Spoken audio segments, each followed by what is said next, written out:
Yeah. What's good, guys? Chun is back. Welcome to episode 2 of the Chuncast.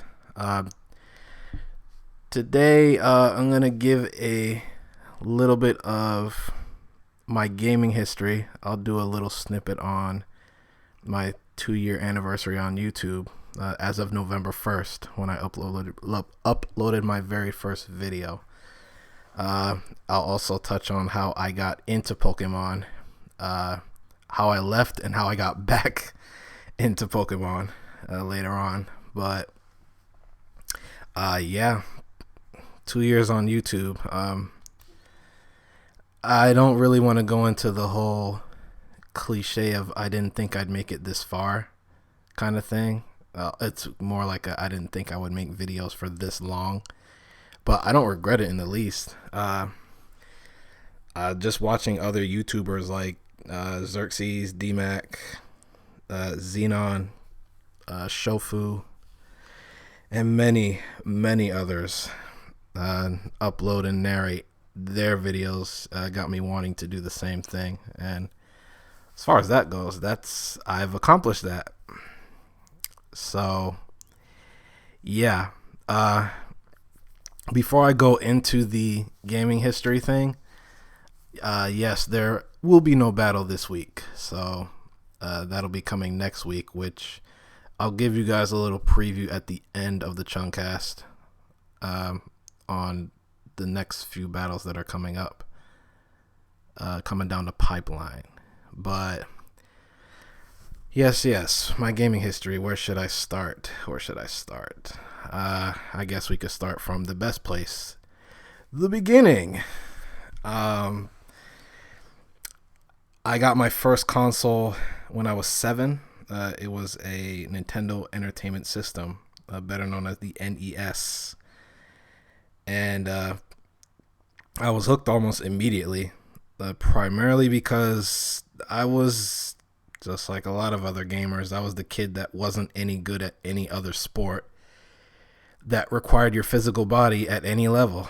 So I guess I was always what people deemed the nerd, the geek, since one of the greatest gifts I've ever had is my intelligence. And video games kind of rewarded that for me. I was so hooked that my parents had to limit me since they immediately saw how much I love video games. It was to the point where I wouldn't take care of my other responsibilities, basically. Schoolwork, chores. If they weren't around, I'd probably be playing video games all day, every day, at least during that time. But growing up in a competitive environment, both at home and school, it naturally led me to be competitive in my gaming, which I'm originally from New York, and my parents grew up in New York, so I guess I'm accustomed to the so-called New York state of mind, some people like to call it. Very competitive, always striving to be the best, maybe even seeking perfection. Some people take it to that level. I mean, you want to be hood about it, a hustler's mentality. I remember back in the day when Blockbuster Video held what was called the World Video Game Championship, and it was hosted by GamePro magazine, which GamePro magazine was huge in the 90s. If you were a kid and you were a gamer growing up, that was the magazine that you had to have, pretty much. There were others, Electronic Gaming Monthly, a couple others I forget, but GamePro was pretty much the magazine. But that championship, the tournaments that they held, that was my first exposure, most likely, to organized competitive play. The way it worked is that if you came in first place in the city that it was held in, you got an invite to the next round, which I believe was a regional tournament, and it would continue until you got to the world championship if you kept winning. The first year, my brother and I both made top 10 in our city. I think I got 6th place, with the game that we had to play being Sonic the Hedgehog 2. So yeah, I'm taking it back a little bit. Um, the second year, the game that they used was Donkey Kong Country, and we had to compete for that. There was a certain score that we had to get in each game, a certain amount of items we had to collect. If I recall correctly, that's the way it worked. But uh, the second year, I got second place, and I lost only to the guy that got first place for both the years I competed. So, but playing competitively, this went on for years. I tried to play fighting games competitively in my teen years, but I wasn't very good, so it didn't go over too well. Uh, Mortal Kombat, Killer Instinct, Street Fighter, those are the big, I guess, three that people mainly competed in. Those are the days of the arcade. Oh my God, wow. The arcades are like dead now. There's like no point to them. I really miss arcades. Those were the days. Those were the days. Okay, I'm rambling. All right. Just stay in your seat. It's story time. Let the old man talk. So when I was 16, the Pokemon craze first hit. First generation, the anime came. Big phenomenon. 1999, 2000, somewhere in there. Probably 97, 98 actually. I was 16 at the time, so I was a closet player. Because man, if anybody found out that you played in high school, if anyone found out I played, I would have been mentally scarred for life, basically.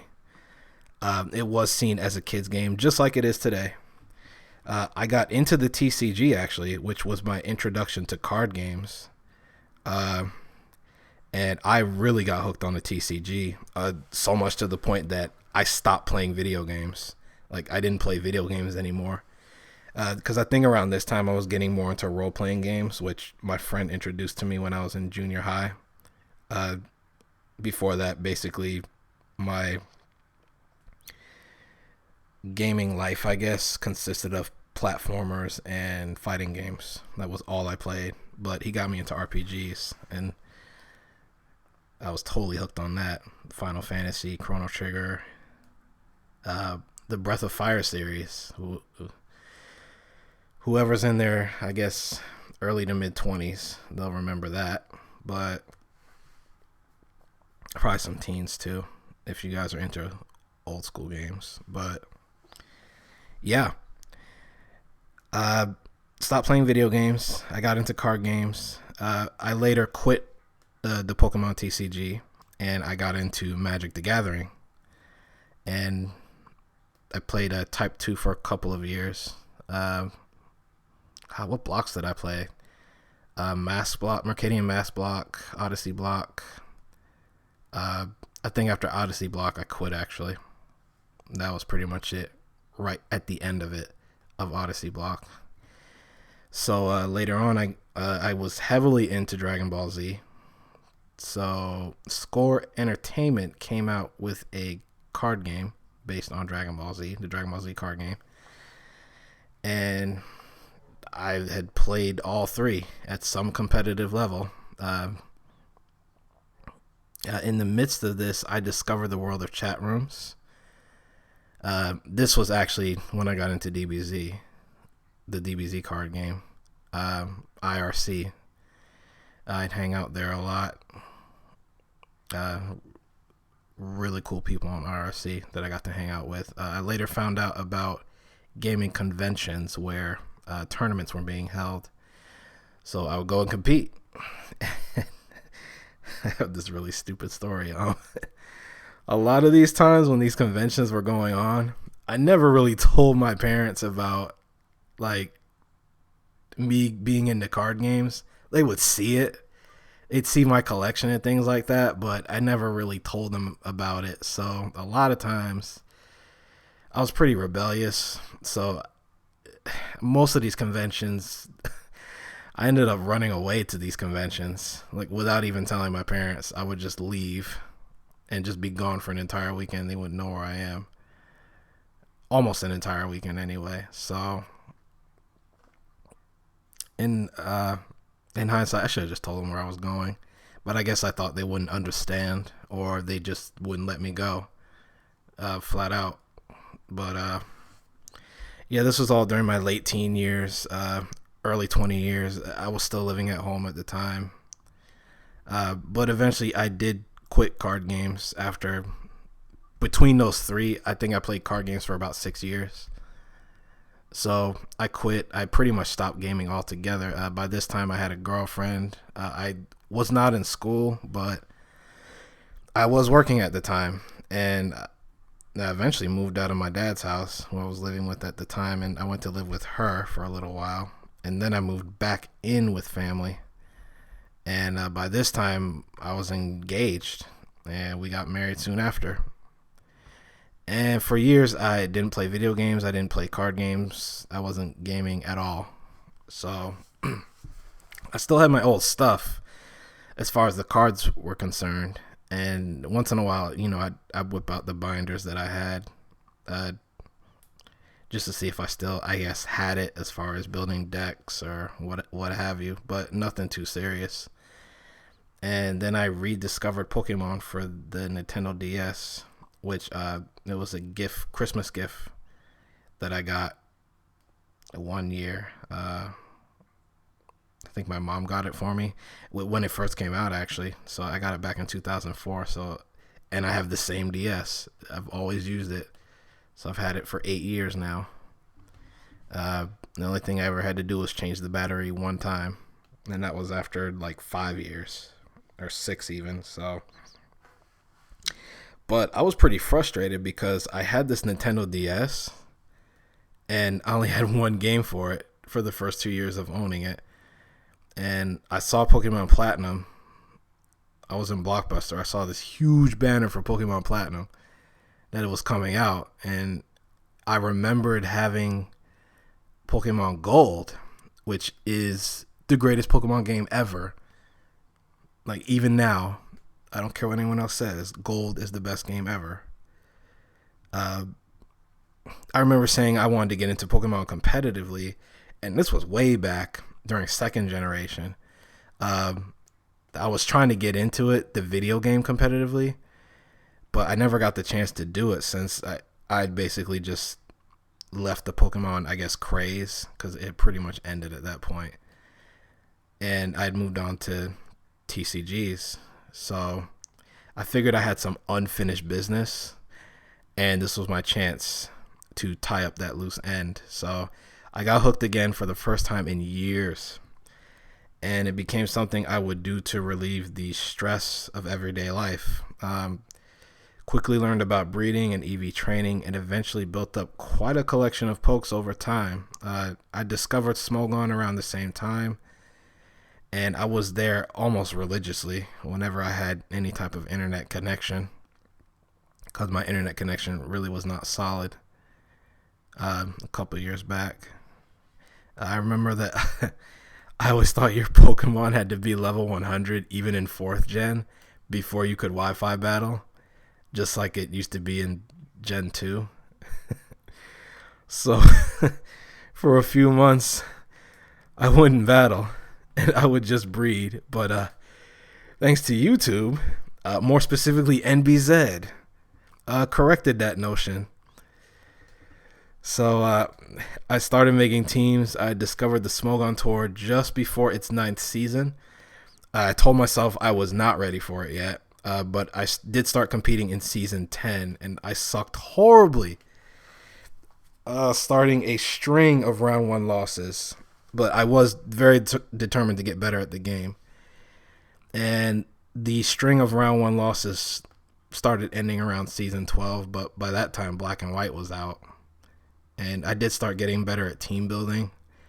As far as YouTube, I started watching vids in 2009. And that's when I always wanted to start my own channel, but I pretty much had no equipment at all. So I watched videos from other people's computers or my own 7-year-old laptop whenever I had a Wi-Fi connection. A couple things happened in real life. I ended up having to move again, but that's when I decided I was just gonna go for it. I already had this account for over a year, but I did finally upload the first video on November 1st, 2010, using my mom's computer. And I had no mic at the time. I had no webcam. I had nothing. No, I did have a webcam. I'm sorry, because why else would I be able to upload the video? But soon after that, I bought my own new laptop that right now is almost 2 years old, but at the time it was brand new. And then the Blue Snowball followed suit over the next year, and the rest is pretty much history. So yeah, man, that's like 2 decades of gaming covered in 16 minutes about. But that's been my history. I've seen a lot over time, met a lot of great people. I wish I still kept in contact with most of them, but I didn't, unfortunately. It's because for moving around so much. But anyway, guys, that's going to be it for this episode of the Chuncast. Episode 3, I'm going to bring up something that I wanted to bring up this episode, but there's so much content about the next topic that I feel it just deserves its own episode pretty much. But that might be coming up in the next couple of weeks. I don't know yet, but I'll probably let you guys know in probably my future videos. As far as battles go, let's see. I got a couple more Wi-Fi battles I need to put up. Next week's going to be a Wi-Fi battle, and I've got a doubleheader coming up against Somalia the King. But yeah, and after that I'll start week 8 of Smoke on Tour 13. I got a few vids on those. We'll see how I do on the last week that they host DPP, and then after that I got a couple other matches against some some of them against very high profile players. So yeah, should be good. Anyway, guys, I don't want to ramble too long. Until next episode, Chun is out. Peace.